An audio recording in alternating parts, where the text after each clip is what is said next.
Au dîner du réveillon de Noël, ma sœur s'est levée, a tapoté son verre et a annoncé, comme si elle recevait un prix, « Maman et papa vont me céder la maison. » Amélie, elle, n'aura rien.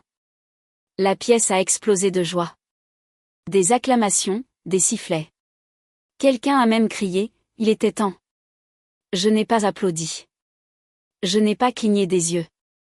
J'ai simplement souri, du genre de sourire que l'on affiche quand un orage éclate, mais qu'on sait déjà que le toit leur appartient, pas à vous.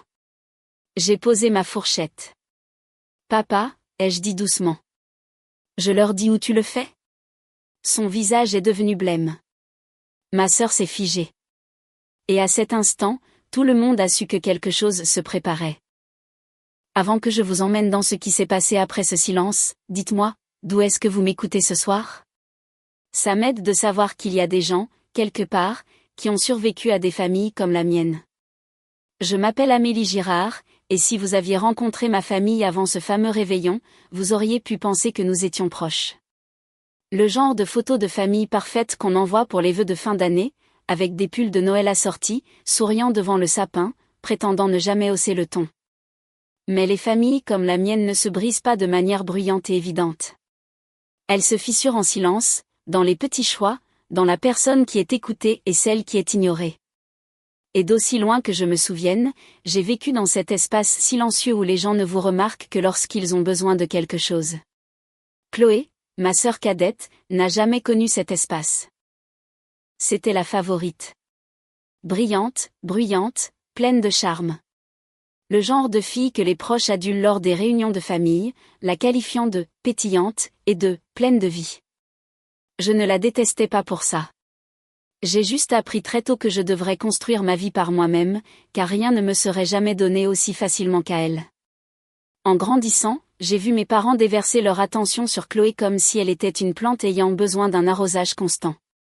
Des cours de danse, des colonies de vacances, des cours particuliers, des choses pour lesquelles on me disait que nous n'avions pas les moyens quand je les demandais.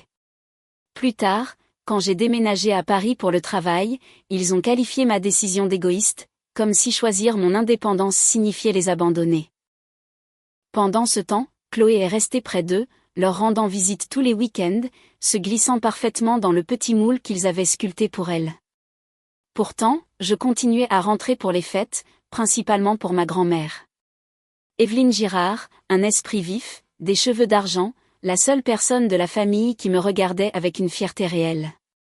Quand elle me serrait dans ses bras à la porte, ce n'était pas une obligation. C'était comme être enfin vue. Elle me tapotait la joue, murmurant quelque chose comme « Tu es plus forte qu'il ne le pense ». Puis elle retournait s'asseoir dans son fauteuil, comme si elle ne venait pas de me donner assez de carburant pour tenir une année de plus. Ce réveillon de Noël semblait étrange avant même de commencer. L'air dans la maison était différent. Lourd, chargé d'attente, comme si tout le monde avait été mis dans un secret que je n'étais pas censé connaître. Maman s'affairait dans la cuisine avec ce sourire crispé qu'elle arbore quand elle cache quelque chose. Papa évitait mon regard plus d'une seconde. Chloé n'arrêtait pas d'épousseter sa robe, même si elle était parfaitement propre. Et en entrant dans la salle à manger, j'ai remarqué une chose de plus. Une chaise vide à côté de la mienne avait disparu. Pas déplacée, pas poussée de côté, disparue. J'aurais dû comprendre à ce moment-là. On pourrait penser que la chaise vide aurait été un avertissement suffisant, mais dans ma famille, les signes sont toujours silencieux avant d'exploser. Je me suis assise quand même, lissant ma serviette sur mes genoux, faisant semblant de ne pas remarquer comment les conversations baissaient de ton chaque fois que j'entrais dans une pièce. Elles devenaient plates pendant une seconde, comme si quelqu'un avait appuyé sur « muet », puis reprenait avec des rires forcés dès que je passais. Chloé flottait comme la star de son propre défilé, vérifiant le placement des couverts, ajustant les angles du centre de table, chuchotant des petites choses à maman qui les faisaient sourire toutes les deux. De temps en temps, elle me regardait avec un sourire pincé, poli mais vide, comme si j'étais une collègue qu'elle tolérait à peine. Ça n'avait pas toujours été comme ça. Pendant longtemps, Chloé et moi n'étions que deux enfants, partageant une chambre, s'échangeant des mots sous la porte quand nous étions censés dormir. Elle me tressait les cheveux, me piquait mes pulls, me suppliait de la conduire partout dès que j'ai eu mon permis. Mais quelque part entre le lycée et l'âge adulte, quelque chose a changé. Elle s'est glissée confortablement dans le rôle que mes parents avaient construit pour elle, la fille en or, la fille parfaite, tandis que je sortais doucement du cadre. L'affaire de la maison a commencé 6 mois plus tôt, bien avant l'annonce au réveillon. C'était un samedi humide de juin quand maman m'a appelé, me demandant de rentrer pour quelque chose d'important. Pas de détails, pas d'avertissement. Quand je suis arrivée, ils m'ont conduite directement à la table de la salle à manger, la même table où tout allait plus tard s'effondrer. Papa avait un dossier posé devant lui comme pour une présentation. Maman souriait trop fort, comme si son visage lui faisait mal à force de s'étirer. Ma chérie, a commencé papa, nous allons renégocier le prêt immobilier de la maison. Juste une simple signature, pour de meilleurs taux. Tu n'auras à te soucier de rien. Même alors, quelque chose en moi s'est crispé. Ma famille ne me demandait jamais d'aide à moins d'avoir besoin de plus que ce qu'ils étaient prêts à admettre. J'ai parcouru les papiers, le cœur battant tandis que j'essayais de comprendre les chiffres. Quelque chose clochait. Trop de pages, trop de montants noircis, trop d'explications hâtives. Je peux les emporter avec moi, ai-je demandé, en gardant une voix égale. Mon avocate peut y jeter un œil. Le silence qui a suivi m'a tout dit. Le sourire de maman a vacillé. Papa a refermé le dossier trop vite, comme s'il regrettait de l'avoir posé devant moi. C'est juste une formalité, a-t-il insisté. Pourquoi compliquer les choses? Mais j'ai pris le dossier quand même. De retour à Paris, mon avocate a parcouru les papiers, les sourcils se haussant à chaque page. Elle n'a pas souri. Elle n'a pas tourné autour du pot. Elle m'a appelé le lendemain matin. Ce n'est pas une renégociation de prêt, m'a-t-elle dit. C'est un transfert de dette. Si vous signez, vous êtes responsable de leurs dettes. Des dettes? J'ai fixé le téléphone, abasourdi. Quelle dette? Elle m'a expliqué lentement, prudemment. Une seconde hypothèque, des mois de paiement manqués, des lettres de menaces de saisie immobilière, des choses dont j'ignorais l'existence. Et au moment où j'ai compris, quelque chose en moi s'est verrouillé. Pas de la colère, pas encore, quelque chose de plus froid, de plus stable. 2 mois plus tard, papa a rappelé, cette fois pour demander de l'argent. Pas un prêt, pas de l'aide, de l'argent. Il a dit que c'était pour les frais médicaux de maman. Mais quand j'ai proposé de payer l'hôpital directement, il s'est effondré. L'histoire a changé. La vérité a fuité. Des retards de paiement, des échéances, le désespoir.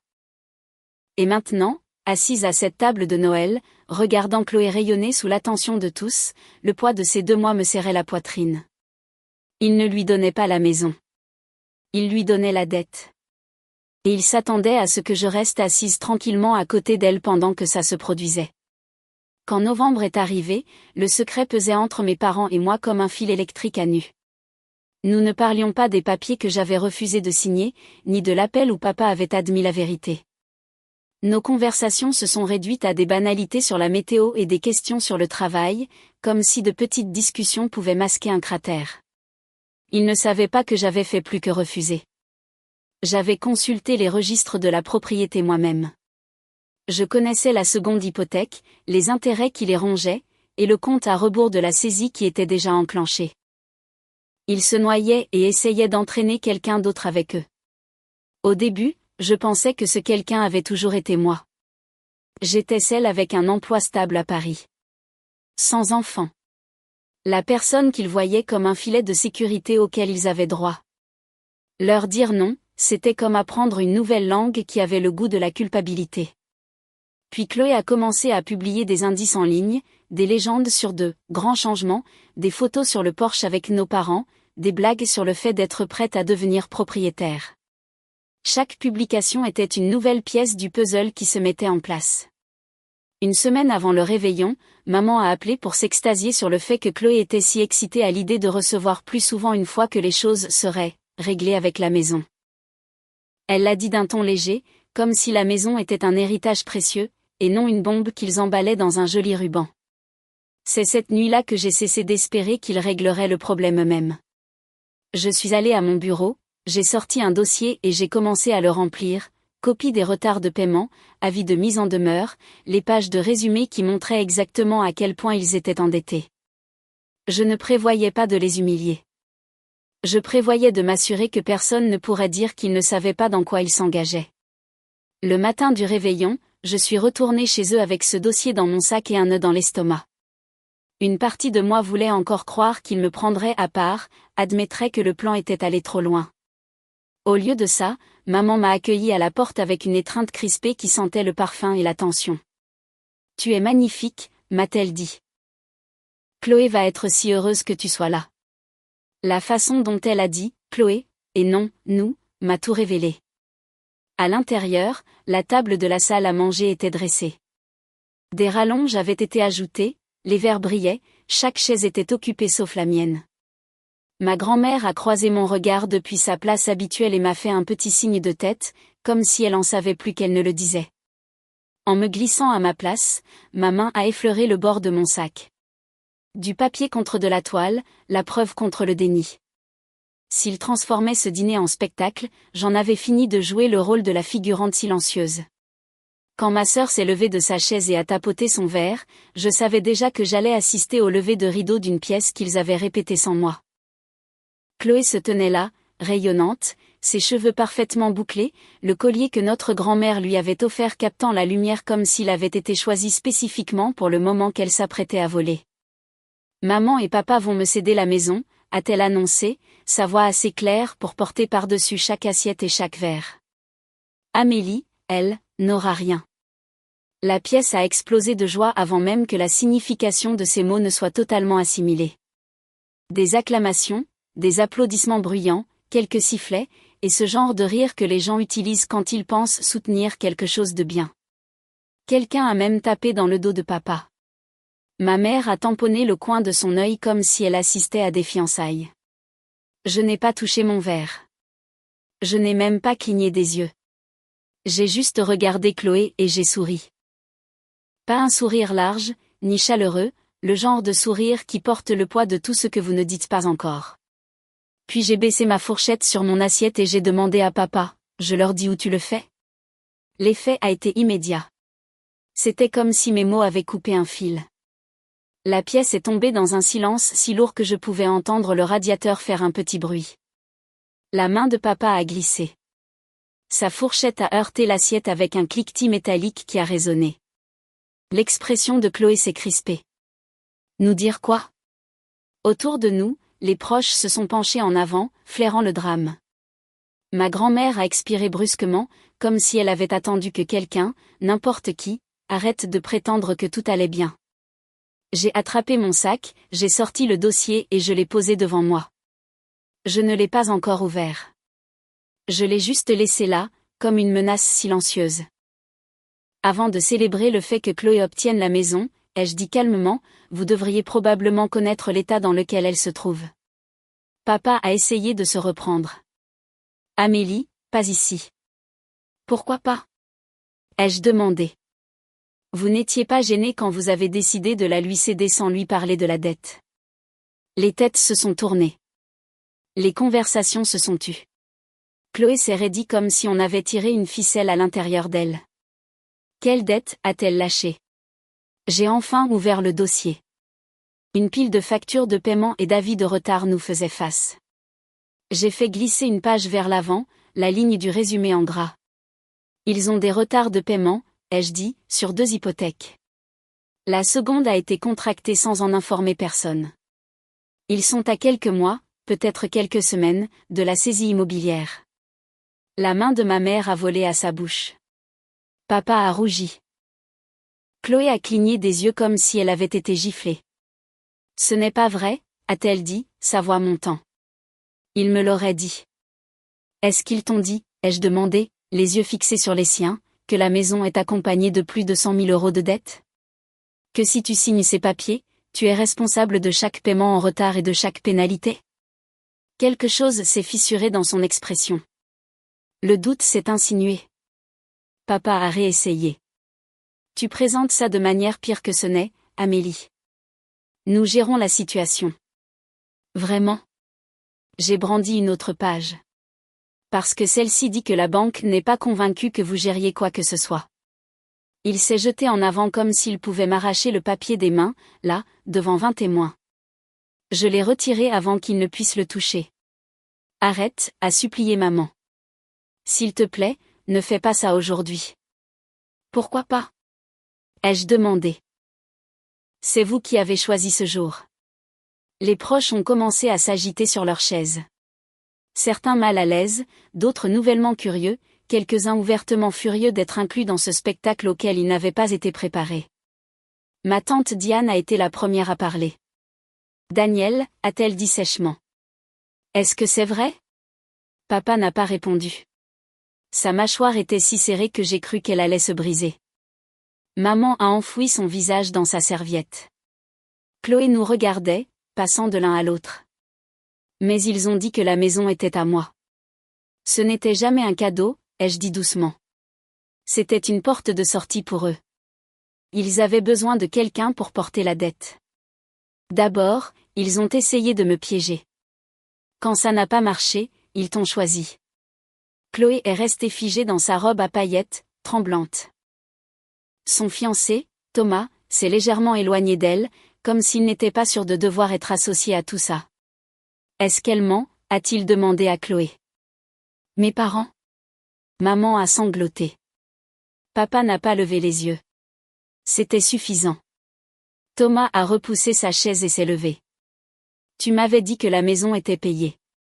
Tu avais dit qu'on partirait sur des bases saines. Chloé a tendu la main vers lui, mais il a reculé. Tu t'attends à ce que je... A-t-il dit, la voix tremblante entre la colère et l'incrédulité, point commence une vie sur un navire qui coule. Thomas, s'il te plaît. Il a secoué la tête. Je ne me marierai pas pour finir là-dedans. La pièce a eu un hoquet collectif alors qu'il sortait, passant devant la dinde, devant mes parents abasourdis, et franchissant la porte d'entrée sans un regard en arrière. Les jambes de Chloé ont flanché. Elle s'est effondrée sur sa chaise, les mains tremblantes, le mascara coulant sur ses joues. Pour la première fois depuis des années, elle ressemblait à la petite fille qui venait se glisser dans mon lit après un cauchemar. Ce n'est pas ma faute, a-t-elle murmuré. Je ne savais pas, je sais, ai-je dit calmement. Papa a frappé la table de la paume de sa main. Tu as tout gâché. Je l'ai fixé. Non, c'est toi qui as tout gâché à la minute où tu as essayé de léguer ta dette à tes enfants comme si c'était un héritage. Tu déchires cette famille, a sangloté maman. Elle était déjà brisée, ai-je dit. Je refuse juste de continuer à balayer les morceaux sous le tapis. Un murmure a parcouru les rangs des proches, accord, déception, jugement, celui qui pique le plus parce qu'il vient de témoins qui ont tout vu. Ma grand-mère s'est levée lentement, s'appuyant sur la table pour garder l'équilibre. Sa voix, bien que frêle, portait plus d'autorité que celle de n'importe qui d'autre. Je vous ai mieux éduqué que ça, a-t-elle dit à mon père. Vos filles ne sont pas des canots de sauvetage dans lesquels vous pouvez monter. Papa s'est recroquevillé. Maman a pleuré plus fort. Chloé a enfin levé les yeux vers moi, le regard vide. Qu'est-ce que je fais maintenant? La question a frappé plus fort qu'elle ne le voulait. Non pas parce que j'avais la réponse, mais parce qu'elle la posait enfin à la bonne personne. Pas aux parents qui avaient construit ces illusions, mais à la sœur qu'ils avaient mise de côté. Avant que je puisse parler, quelqu'un a frappé fort à la porte. Toutes les têtes se sont tournées. On a frappé à nouveau, plus fort. Papa a froncé les sourcils. La porte s'est ouverte et une femme est entrée. Un tailleur sobre, un badge accroché à sa ceinture, une expression calme, indéchiffrable. Monsieur et Madame Girard? A-t-elle demandé. Je dois vous parler au sujet de vos dossiers d'hypothèque. La pièce a de nouveau éclaté, cette fois dans une vague d'incrédulité. Maman a failli s'évanouir. Papa est devenu blanc. Chloé s'est agrippée au bord de la table comme si c'était la seule chose qui la maintenait debout. Je n'ai pas bougé. Je suis juste restée assise, respirant lentement, regardant la vérité atterrir enfin là où elle devait être. Pourquoi est-elle là? A murmuré papa, la voix brisée. L'enquêtrice n'a pas scié. Nous avons reçu un signalement pour potentielle faute financière. J'ai quelques questions. On aurait pu entendre une mouche voler. Plus personne n'applaudissait maintenant. Amélie, sanglota maman. Dis-lui que tu as mal compris, s'il te plaît. Je n'ai pas répondu. Pas encore, car la vérité ne faisait que commencer à se dévoiler. Quand l'enquêtrice est entrée dans la maison, tout ce qui avait maintenu mes parents ensemble a finalement cédé. Elle a posé des questions calmes et mesurées sur les paiements, les retards, les avis de mise en demeure, la seconde hypothèque, et chaque réponse qu'ils évitaient rendait la pièce plus petite. Les proches se sont éloignés d'eux comme s'ils reculaient devant un incendie. Chloé était assise, immobile, les mains tremblantes sur ses genoux. Elle n'était plus en colère, juste vidée, comme si on lui avait retiré toutes ses couleurs. Ma grand-mère se tenait derrière elle, une main posée sur son épaule, stable et silencieuse. Quand l'enquêtrice est partie avec les documents, un lourd silence s'est abattu sur la maison. Maman a tenté de m'approcher.